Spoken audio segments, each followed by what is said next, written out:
অপেক্ষার বাঁধ ভেঙে অবশেষে উচ্ছ্বাসে মাতোয়ারা কলকাতাবাসী। দীর্ঘ 10 বছরের বিষণ্ণতা ফুরালো তাদের। ঘটল এক দশক ধরে চলা হাহাকারের রীতি। এক পেশে ফাইনালে সানরাইজার্স হায়দ্রাবাদকে 8 উইকেটে উড়িয়ে চ্যাম্পিয়ন হয়েছে কলকাতা নাইট রাইডার্স। এটি কেকেআরের তৃতীয় শিরোপা। ট্রফি সংখ্যায় চেন্নাই ও মুম্বাইয়ের পর আইপিএল এর সফল দল এখন কলকাতাই। শিরোপা জিতে বেশ বড় অঙ্কের পুরস্কারই পকেটে পড়েছে Kolkata night Riders. Champion prize money তো বটেই, ব্যক্তিগতভাবে একাধিক পুরস্কার জিতেছেন কলকাতার ক্রিকেটাররা। বলা যায় পয়সা উসুল একটা আসর কাটিয়েছে বেগুনি জার্সিধারীরা। কলকাতার পাশাপাশি রানার্স আপ হায়দ্রাবাদের পাশাপাশি প্লে অফে খেলা রাজস্থান রয়্যালস ও রয়্যাল চ্যালেঞ্জার্স বেঙ্গালুরু ভালো পরিমাণের অর্থই পেয়েছে।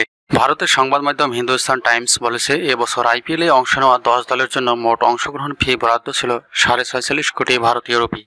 এর অর্থ দলগুলোকে ভাগ করে দেওয়া হয়েছে তাদের পারফরমেন্সের ভিত্তিতে। ফাইনালে হায়দ্রাবাদকে হারিয়ে চ্যাম্পিয়ন হওয়া কলকাতা নাইট রাইডার্স পেয়েছে 20 কোটি রুপি, যা বাংলাদেশি মুদ্রায় 28 কোটি টাকার বেশি।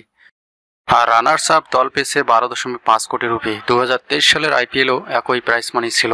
এছাড়াও তৃতীয় স্থান থেকে আইপিএল শেষ করা রাজস্থান রয়্যালস 7 কোটি রুপি, চতুর্থ স্থানে থাকা রয়্যাল চ্যালেঞ্জার্স বেঙ্গালুরু পুরস্কার পেয়েছে 6.5 কোটি রুপি। এবারের আসরে সর্বোচ্চ 741 রান করে অরেঞ্জ ক্যাপ জিতেছেন বিরাট কোহলি, আর সর্বোচ্চ 24 উইকেট নিয়ে পার্পল ক্যাপ জিতেছেন পাঞ্জাবের হর্ষিত প্যাটেল।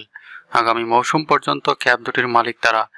অরেঞ্জ ও পার্পল ক্যাপ অর্জনের সুবাদে 10 লাখ রুপি করে পেয়েছেন কোহলি ও হর্ষিত।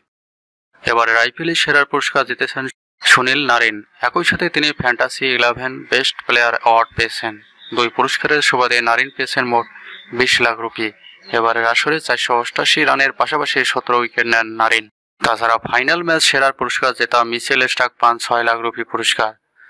সবচেয়ে বেশি ডট বলের জন্য হর্ষিত রানা, ফাইনালে সবচেয়ে বেশি চারের জন্য রহমানুল্লাহ গুরবাস ও সবচেয়ে বেশি ছক্কার জন্য ভেস্টকেস আইয়ারও পেয়েছেন 1 লাখ রুপি করে। আর হায়দ্রাবাদ নীতিশ কুমার রেড্ডি টুর্নামেন্টের উদীয়মান খেলোয়াড় হিসেবে পেয়েছেন 12 লাখ রুপি অর্থ পুরস্কার।